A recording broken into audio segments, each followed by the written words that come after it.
কেন এই যুগে জ্ঞান ছাড়া চলা যাবে না। এই যুগটা অজ্ঞ থেকে চলার যুগ নয়, জ্ঞান অর্জন করতেই হবে। আর এই জ্ঞান অর্জন শুধু এককেন্দ্রিক করলে চলবে না, আপনাকে বহুমুখী শিক্ষায় শিক্ষিত হতেই হবে। অন্যথায় আপনি ওই যে বললাম আল্লাহর নূর, যেটা দিয়ে আপনি এখন বিশ্বকে দেখবেন, এটা অর্জন করতে পারবেন না। আরেকটা কথা বলে রাখি, অনেক ডিগ্রি সার্টিফিকেট অর্জন করার পরেও যদি মনের মধ্যে হিংসা আর অহংকার আর গীবত তহমতের সংস্কৃতি না যায়, ওই নোংরা কলবেও আল্লাহর নূর নাজিল হয় না। কথা বুঝতে পারছি না?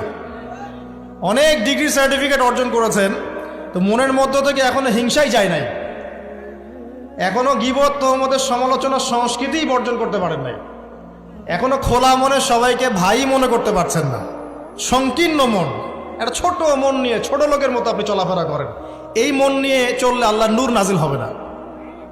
আল্লাহর নূর পেতে হলে মনটা প্রশস্ত হতে হবে, নিরহংকারপূর্ণ হতে হবে, কারো প্রতি হিংসা নাই, কারো প্রতি বিদ্বেষ নাই, কেউ আমার শত্রু না, মুসলিম ভাইরা সবাই আমার ভাই।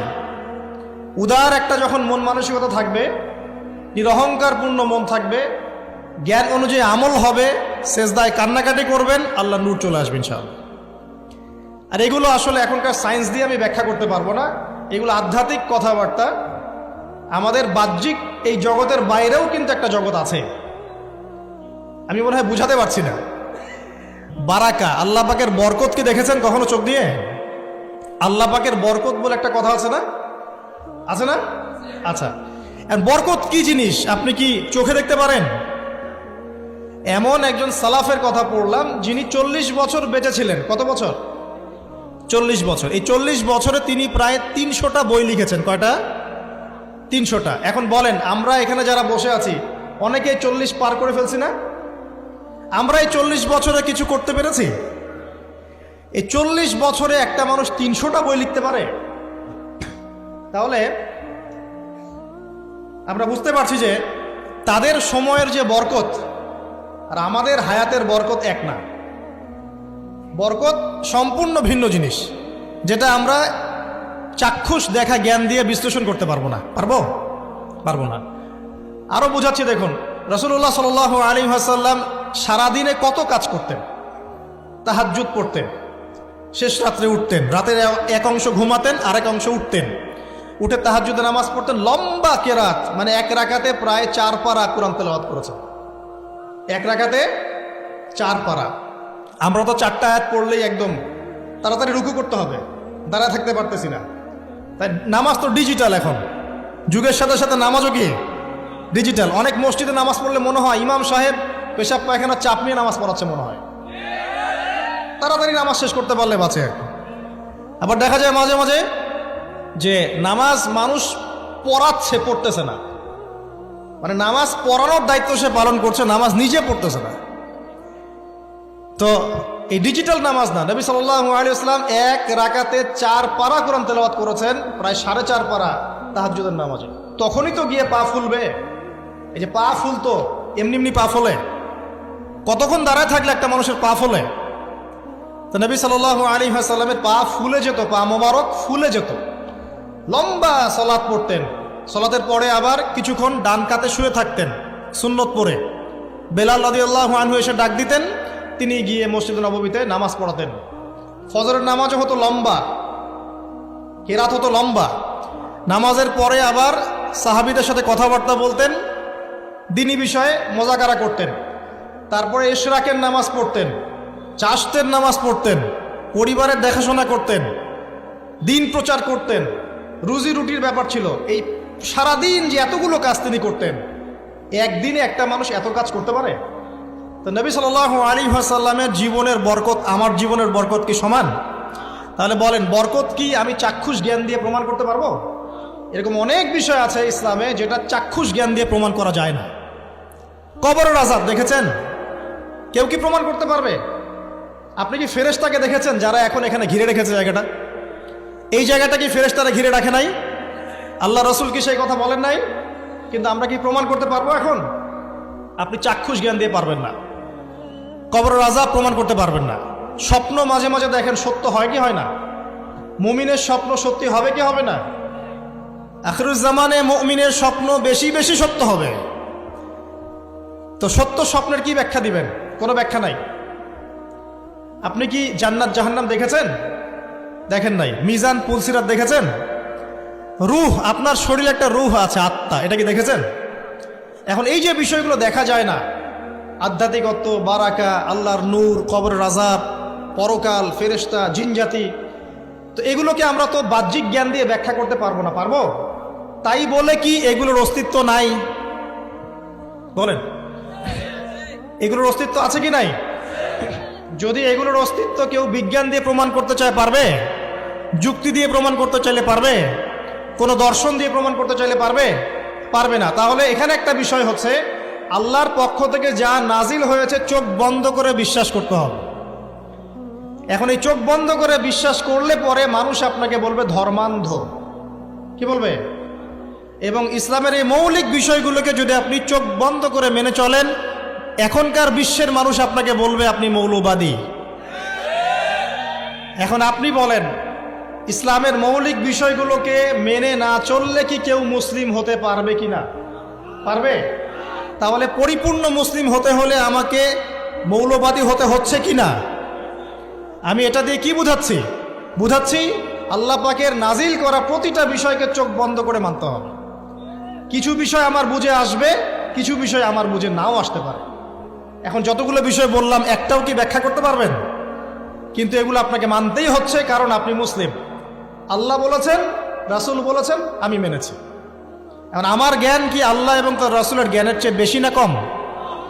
এই পুরো মহাবিশ্ব যিনি পরিচালনা করছেন তার জ্ঞান বেশি না আমার জ্ঞান বেশি? এই পুরো মহাবিশ্বে শত কোটি গ্যালাক্সি আছে, এক একটা গ্যালাক্সিতে হাজার হাজার সৌরজগৎ আছে। এরকম শত সহস্র গ্যালাক্সি নিয়ে একটা আসমান গঠিত হয়। এরকম 7টা মহাদেশ আছে, সাতটা মহাবিশ্ব আছে। এই 7 মহাবিশ্বের উপরে আছে কুরসি, ওয়াসিআ কুরসিয়ুহুস সামাওয়াতি ওয়াল আরদ। তার উপরে আছে মহাসাগর, যার গভীরতা 500 বছরের পথ। তার উপরে আছে আল্লাহ রাব্বুল আলামিনের আরশে আজিম। আর আল্লাহ রাব্বুল আলামিন এই আরশের উপর সমুন্নত। সেই মহান আল্লাহকে আমরা বলি আল্লাহু আকবার। কি বলি? এই যে আল্লাহু আকবারের মর্ম বুঝলেন? এখন এই বিশাল সত্তা আল্লাহু আকবার, আল্লাহ পাক সবচেয়ে বড়, এই সর্বোচ্চ সত্তার জ্ঞান বেশি না আমার জ্ঞান বেশি? তার পক্ষ থেকে যখন কোরআন এবং হাদিস নাজিল হচ্ছে, আমাকে তো চোখ বন্ধ করেই মানতে হবে, নাকি আমি যুক্তি দিব? হ্যাঁ, কিছু বিষয় আমার বুঝে আসবে, কিছু বিষয় আমার বুঝে নাও আসতে পারে। কিছু বিষয় আমি সায়েন্স দিয়ে প্রমাণ করতে পারবো, কিছু নাও পারতে পারি। কিছু আমি দর্শন দিয়ে প্রমাণ করতে পারবো, কিছু নাও পারতে পারি। যেগুলো পারছি না সেগুলো আমার বা আমাদের জ্ঞানের সীমাবদ্ধতা। কথা কি বুঝতে পারছেন? এটা আল্লাহ পাকের জ্ঞানের বা আল্লাহ পাকের ওহির কোনো ত্রুটি নয়। আল্লাহর ওহির কোনো ত্রুটি আছে? এটা আমার জ্ঞানের সীমাবদ্ধতা। আসেন সামনে যাই। যে কথাটা বলতে গিয়ে এদিকে আসলাম, দেখুন এমন অনেক বিষয় আছে যেগুলো আমরা খালি চোখে ব্যাখ্যা করতে পারবো না। আমরা যে যুগটাকে আইয়ামে জাহিলিয়াত বলছি, ওই যুগটাতে যে সমস্যাগুলো ছিল, যে পাপগুলো ছিল, সেগুলো এখনকার বিশ্বে আরও অনেক উঁচু লেভেলে বিরাজ করছে। যেমন এই যে আপনারা বললেন, একটা পাপ ছিল শিরক। সরাসরি মূর্তি পূজা বলছি না, আমরা বলছি কি শিরকের পাপ ছিল। ওই আইয়ামে জাহিলিয়াতের মানুষগুলো শিরকের পাপে নিমজ্জিত ছিল। তারা শুধু মূর্তির পূজাই করতো এমনটা নয়, তারা কবরেরও পূজা করত, তারা মৃত মানুষেরও পূজা করত, তারা কেউ কেউ নাস্তিকতায়ও বিশ্বাসী ছিল। সূরা মুমিনুন পড়লে দেখবেন তাদের মধ্যে একটা আকীদা ছিল, ইন হিয়া ইল্লা হায়াতুনা দুনিয়া নামুতু ওয়া নাহয়া। কাফেররা বলতো যে আমরা এই পৃথিবীতে জন্মেছি, এখানেই আমরা জন্মাবো, এখানেই মারা যাব। ওয়া মা নাহনু বিমাবউসিন, আমাদেরকে পুনরুত্থিত করা হবে না। এই পরকালের কনসেপ্টে তারা বিশ্বাস করতো না। তো এরকমও লোক ছিল। শুধু যে লাত, ওজ্জা, হবল, মানাত এগুলোর পূজা করতো তাই নয় এই বিষয়টা। এখানে কবর পূজাও ছিল, এখানে আপনার মৃত মানুষের পূজাও ছিল, এখানে গাছপালা, চন্দ্র, সূর্য, নক্ষত্রের পূজাও ছিল, আবার নাস্তিকতাও ছিল। এক কথায় আইয়ামে জাহিলিয়াতের সবচেয়ে বড় পাপ ছিল শিরক। এখন একটু এই 1400 বছর পরে চলে আসে, চলে এসে দেখেন এখনকার সমাজের দিকে তাকান, এখনকার মুসলিম রাষ্ট্রগুলোর দিকে তাকান, আর পুরো বিশ্বের দিকে তাকান। সবচেয়ে বড় সমস্যাটা কি বলেন? সবচেয়ে বড় সমস্যা কি শিরক নয়? আচ্ছা, মুসলিমরা কি এখন অনেকেই কবর পূজা করে না? মুসলিমদের মধ্যে অনেকেই দেখবেন যে মৃত মানুষের কাছে চাচ্ছে না। মৃত মানুষের কাছে সন্তান প্রার্থনা করে না? ওই যে ওখানে গিয়ে নজর মান্নত করছে না যে মৃত মানুষকে সন্তুষ্ট করলে আমার ভালো হবে, না হলে আমার কোনো ক্ষতি হয়ে যাবে, এটা মানুষ করছে না? মুসলিমদের মধ্যে বহু মানুষ আল্লাহর হালালকে হারাম করছে না, আল্লাহর হারামকে হালাল করে নিচ্ছে না, এটাও কিন্তু শিরক। আপনি কি জানেন যে আল্লাহর হালালকে হারাম করলে শিরক হয়? আল্লাহর হারামকে হালাল করলে শিরক হয়? সুদ হালাল না হারাম? না, সুদ তো ফরজ। সুদ হালাল না হারাম? সুদ তো এখনকার বিশ্বে ফরজ। সুদ ছাড়া এই বিশ্ব চলবে না। আপনি ঠিক বলছেন, কিন্তু সুদ ছাড়া এই বিশ্ব চলে না। যে কোনো কিছু করতে গেলে সুদ লাগে। তো এখন যে সবাই এটাকে হালাল করে নিচ্ছে, এটা কি হচ্ছে? আল্লাহর হারামকে মানুষ হালাল করছে না? আচ্ছা বলেন, মদ হারাম না হালাল? বলেন। মদ তো ওয়াজিব নাকি? যুব সমাজে তো মদ না খেলে চলেই না। মদ খায় না এমন যুব সমাজের সংখ্যা বেশি না খায় তার সংখ্যা বেশি? কয়টা ছেলে আছে স্মোক করে না? বলেন, কয়টা ছেলে দেখাতে পারবেন যারা স্মোক করে না? এখানে কারা কারা স্মোক করেন না? মাশাআল্লাহ, আলহামদুলিল্লাহ, মাশাআল্লাহ। হাত নামান, হাত নামান, হাত নামান। আল্লাহ পাক আপনাদের রক্তে এবং মাংসে বরকত দান করুন, দোয়া করি। যদি আপনি কোনো কমিউনিটির মধ্যে দেখাতে পারেন যে তারা মাদক থেকে দূরে আছে, তারা শুধুমাত্র ইসলামিক কমিউনিটি, অন্য কোনো কমিউনিটি না। যদি আপনি মাদক মুক্ত কোনো ক্যাম্পাস দেখাতে পারেন, সেটা হবে মাদ্রাসা। যদি পর্ন মুক্ত ক্যাম্পাস দেখাতে পারেন, দেখাতে হবে মাদ্রাসাকে। এখানে বিষয়টা হচ্ছে, যারা ইসলাম প্র্যাকটিস করে, কোরআন এবং সুন্নাহর বুঝ যাদের মধ্যে আছে, যাদের মধ্যে আল্লাহর ভয় আছে, এরা কখনো সুদ খাবে? এরা কি মদ খাইতে পারবে? পারবে না। ইনশাআল্লাহ আপনারা কি জিনা করতে পারবেন? আল্লাহ পাক আপনাদেরকে ঈমান আমলের উপর অটুট রাখুন, আমিন। যে কথাটা বলছি, কেউ যদি আল্লাহর হালালকে হারাম করে নেয় আর কেউ যদি আল্লাহর হারামকে হালাল করে ফেলে, এটাকে কিন্তু শিরক বলা হয়। এই বিশ্বে কি এই সমস্যা নাই? সামনে আগান।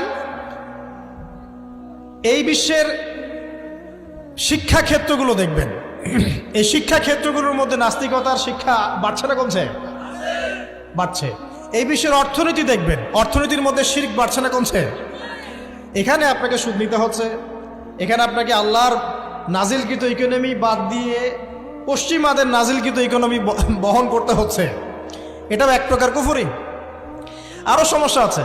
এই বিশ্বের ওয়ার্ল্ড অ্যাফেয়ার্সের দিকে তাকাবেন, দেখবেন বিশ্বের কয়টা জায়গা আপনি আমাকে দেখাতে পারবেন যেখানে মুসলিমদের মধ্যেও আল্লাহ রাব্বুল আলামিনের নাজিলকৃত বিধান দিয়ে বিচার ফয়সালা হচ্ছে?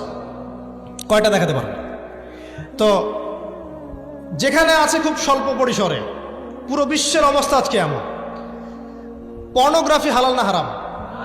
পশ্চিমা সংস্কৃতির মধ্য দিয়ে এটা সারা বিশ্বে ছড়িয়ে দেওয়া হয়েছে। মানুষ এখন এটাকে available part of our life এটা মনে করছে, আর common part of our life.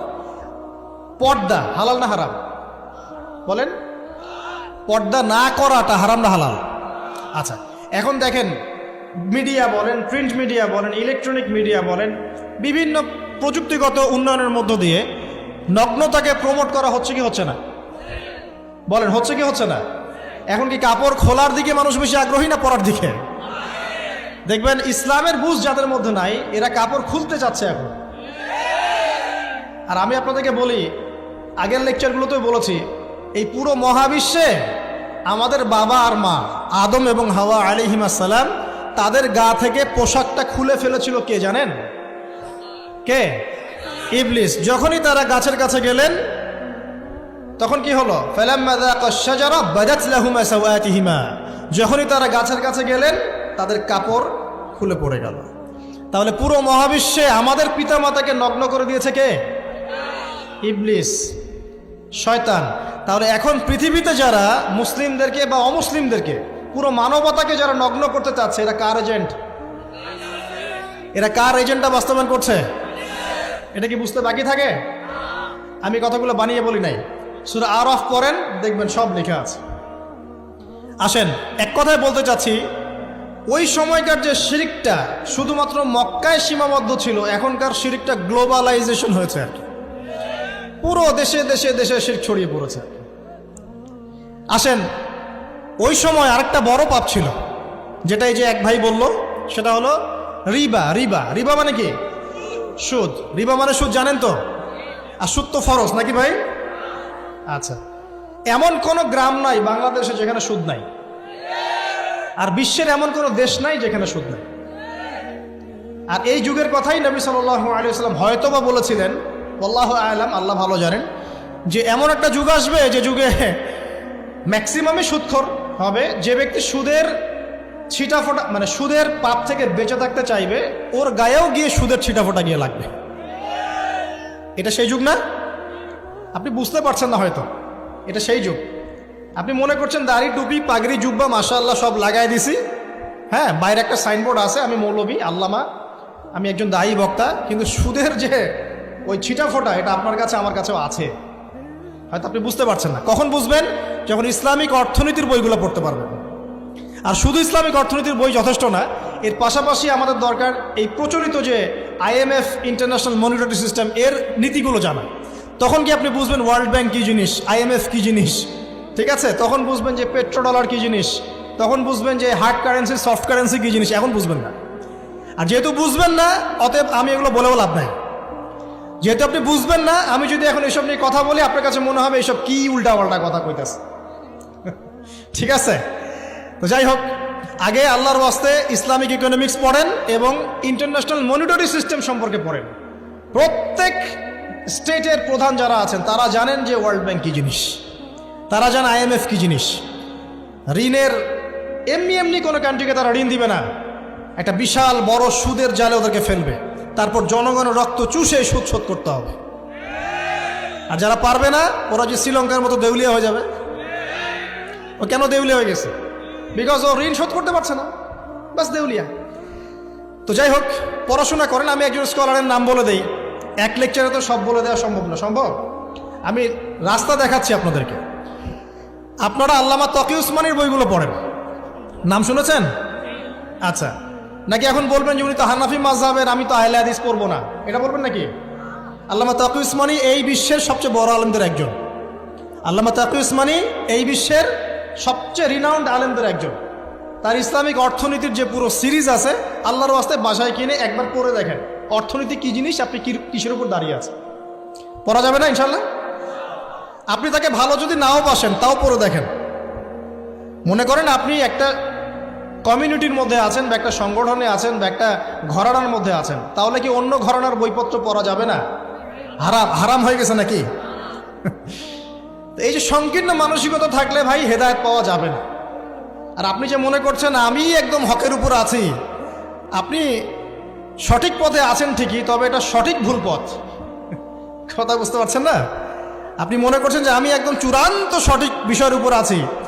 হ্যাঁ, আপনি সঠিক বিষয়ের উপর আছেন ঠিকই, বাট আপনি সহি একটা ভুল পথে আছেন। এটা বুঝবেন পরে, যখন জ্ঞানের পরিধি বাড়তে থাকবে তখন বুঝবেন যে সহি পথ কোনটা, সহি ভুল পথ কোনটা। মুসলিমদের মধ্যে ফাটল সৃষ্টি করে জান্নাতে যাওয়া যায় না। যায়? পুরো মুসলিমরা একটা উম্মাহ, এবং যারাই মুসলিম উম্মার মধ্যে ফাটল সৃষ্টি করতে চায় এরা উম্মার বন্ধু নয়, শত্রু। মুসলিম উম্মার মধ্যে কোনো ফাটল সৃষ্টি করবেন না। সবার মাঝখানেই হৃদ্যতা ভালোবাসার বন্ধন থাকবে। যদি বিভিন্ন ধর্মের মানুষ একসাথে বসবাস করতে পারে একটা দেশে, তাহলে বিভিন্ন তরিকা এবং মাযহাবের মানুষও একসাথে থাকতে পারবে একটা দেশে ইনশাআল্লাহ। আমরা আমাদের মাঝে ইখতিলাফি বিষয় থাকতে পারে, কিন্তু দিন শেষে আমরা সবাই মুসলিম ইনশাআল্লাহ। দিন শেষে ইসলামের জন্য দাঁড়াতে হলে দল মত মাযহাব তরিকা নির্বিশেষে সবাই একসাথে দাঁড়াবে ইনশাআল্লাহ। আল্লাহ পাক আমাদের হৃদয়টাকে প্রশস্ত করুন, আমিন। প্রিয় মা ও বোনেরা, পর্দা ছাড়বেন না। আপনাদের জন্য 4টা কাজ: স্বামীর আনুগত্য করা, লজ্জাস্থানের হেফাজত করা, আপনার 5 ওয়াক্ত সালাত ঠিকঠাক মতো আদায় করা এবং রমজান মাসে সাওম রাখা। নবীজি বলেছেন সাল্লাল্লাহু আলাইহি ওয়াসাল্লাম, জান্নাতের যে কোনো দরজা দিয়ে ইচ্ছা আপনি প্রবেশ করতে পারবেন। আপনার জন্য সহজ। আর স্বামীর আনুগত্য বলতে আমি বুঝাইনি স্বামীর দাসত্ব করতে হবে, এটা বলিনি। এখনকার কিছু ফ্যামিলিস্ট মেয়ে আছে, ওরা আনুগত্য শব্দ মনে হয় যে দাসত্ব মনে হয়। আনুগত্য দাসত্ব এক জিনিস না। আনুগত্য কি? স্বামী কোরআন সুন্নাহর অনুকূলে কোনো কথা বলেছে, আপনি মানবেন। স্বামী বলছে পর্দা করো, তোমাকে ভালোবেসে বলছি তুমি পর্দা করো, তুমি আমার অনেক প্রিয় একজন মানুষ, তুমি বেপর্দায় বাইরে যাবা, লোকজন দেখবে, কেমন হয়? ঠিক আছে, তোমাকে তো আমিই বিয়ে করেছি, তুমি আমার, মানুষ তোমাকে দেখবে কেন? ঠিক আছে? তো এখন স্বামী ভালো কথা বলেছে, আপনি শুনলেন, এটা আনুগত্য। আর ওই স্বামী যদি বলে আসো তো আমার কলিগরা এসেছে, ওকে খাবার সার্ভ করতে হবে, আসো খাবারটা পরিবেশন করো, এখন আপনি বেপর্দা হয়ে আপনার স্বামীর কলিগের সামনে খাবার পরিবেশন করতে শুরু করলেন, এটা কি আনুগত্য করতে হবে? এটা তখন আপনি আনুগত্য করবেন না। সিম্পল, কোরআন সুন্নাহর অনুগত কাজে আপনি স্বামীর আনুগত্য করবেন, বিপরীতে গেলে আপনি করবেন না। স্বামীর আনুগত্য মানে স্বামীর দাসত্ব নয়। আর এই হাদিসটা আপনি কেন ভুলে যান যে আল্লাহ রাসূল সাল্লাল্লাহু আলাইহি ওয়াসাল্লাম বলেছেন, আল্লাহ ছাড়া যদি কাউকে সেজদা করা যেত, সম্মান বুঝাচ্ছেন, আল্লাহ ছাড়া যদি কাউকে সেজদা করা জায়েজ হতো, আমি মেয়েদেরকে বলতাম যেন স্বামীকে সেজদা করে। কেন?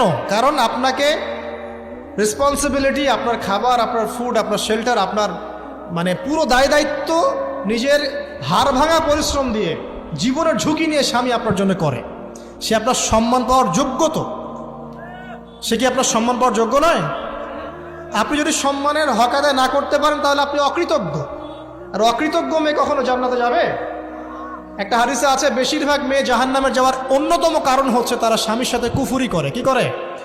মানে সারা জীবন স্বামী ভালোবেসে যায়, ভরণ পোষণ দিয়ে যায়, সব চাহিদা পূরণ করে যায়, একদিন দেখবেন কথা কাটাকাটি হয়েছে, ওই দিন বলে বসবে যে তোমার কাছে আমি কিচ্ছু পাই নাই সারাদিন। এই যে কুফুরি, এই কারণে তারা জাহান্নামে যেতে পারে বেশি। আল্লাহ হেফাজত করুন। আমি আরেকটা কারণ হচ্ছে যে বেপর্দা। আপনাকে 4টা মূলনীতি ফলো করতে হবে।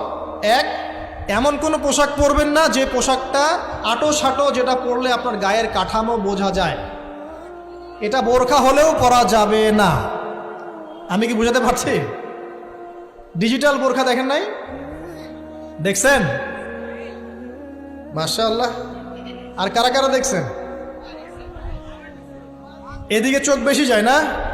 আচ্ছা, এমনি দেখা যায়, চোখ দিতে হয় না, এমনি দেখা যায়। ডিজিটাল বোরখা চলবে না, ডিজিটাল বোরখা চলবে না। আমার মত, এটা আমি মত দিচ্ছি, আমি আল্লাহর রাস্তায় সময় দিয়েছি অনেক দিন, এবং এখানে যে পর্দাটা শেখানো হয় এরকম পর্দা আমি অন্য কোথাও দেখিনি। এত চমৎকার পর্দা শেখানো হয়। কারা কারা সময় লাগিয়েছেন? 3 দিন 7 দিন সময় দিয়েছেন কারা কারা? বেশিরভাগই দেন নাই। সমস্যা নাই, দিতে হবে, আমি বাধ্যতামূলক বলিনি আপনাকে। বলেছি এখানে পর্দা শেখানো হয়, চমৎকার পর্দা শেখানো হয়, যে এখানে চোখটা পর্যন্ত তাদের ঢেকে রাখার তালিম দেওয়া হয়। যাই হোক, যেখানেই শেখেন, অ্যাটলিস্ট পর্দাটা শিখলেই হলো। এমন পোশাক হবে না যেই পোশাকটা আটো সাটো, যেটা পরে আপনার গায়ের কাঠামো বোঝা যায়। 2 নম্বরে এমন পোশাক পরা যাবে না যেই পোশাকটা পরলে বাহির থেকে ভিতরের অঙ্গ দেখা যায়। দেখেছেন? দেখেন নাই? দেখছেন হুজুর? আচ্ছা, আপনারা তো সব দেখেন দেখি। তারপরে 3 নাম্বার, এমন পোশাক পরা যাবে না যেটা অমুসলিমদের সাথে সাদৃশ্য আছে। কথা বুঝতে পারছেন? অমুসলিমদের ধর্মীয় বিষয়ের সাথে সাদৃশ্য আছে এমন পোশাক মুসলিম মেয়েদের পরা যাবে না। এর মানে এই নয় যে অন্য ধর্মকে আপনি আক্রমণ করবেন, এটাও নয়। যে যার ধর্ম তাদের স্বাধীনতা মতো পালন করবে। মুসলিমরা বাধা দিবে? দিবে না।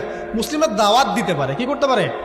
দাওয়াত দিতে পারে যে ভাই, যে লা ইলাহা ইল্লাল্লাহর কনসেপ্ট আপনাকে বুঝাচ্ছি, আল্লাহ ছাড়া কোনো মাবুদ নাই, মুহাম্মদ সাল্লাল্লাহু আলাইহি ওয়াসাল্লাম সর্বশেষ রাসূল, এই কোরআন পড়ুন, হাদিস পড়ুন, দেখুন এটাই হচ্ছে মানবতার মুক্তির সনদ। এরপর যদি সে ইসলাম কবুল করে আলহামদুলিল্লাহ, যদি না করে এর হিসাব কে দিবে? সে নিজে দিবে। এর হিসাব কি আমাকে দেওয়া লাগবে? দেওয়া লাগবে না। তো অমুসলিমদের সাথে সাদৃশ্য আছে এমন পোশাক চলবে না। আর 4 হচ্ছে, পুরুষরা মেয়েদের পোশাক পরতে পারবে না, মেয়েরা পুরুষদের পোশাক পরতে পারবে না। জি, আপনাদেরকেই বলছি, আপনারা জিন্স পরতে পারবেন না, মেয়েদেরকে বলছি, এবং টি শার্ট পরতে পারবেন না। আপনারা ওই যে যা ইচ্ছা তাই ড্রেস পরে বলবেন যে 1000 বছরের সভ্যতা সংস্কৃতি, এসব বাজে কথা চলবে না এখানে। এটা 1000 বছরে কোনোদিনও আমাদের দাদা নানিরা এগুলা কখনো পরে নাই। পরছে? আপনার দাদি কখনো এরকম পরছিল শাড়ি? তো এই যে বললো 1000 বছর থেকে পরে আসতেছে নাকি? সুবহানাল্লাহ। তো এখানে বিষয়টা হচ্ছে, পুরুষ মেয়ের পোশাক পরতে পারবে না, মেয়ে পুরুষের পোশাক পড়তে পারবে না। আমি খুব সংক্ষিপ্ত করে আপনাকে কোরআন সুন্নাহ থেকে 4টা মূলনীতি বলে দিলাম।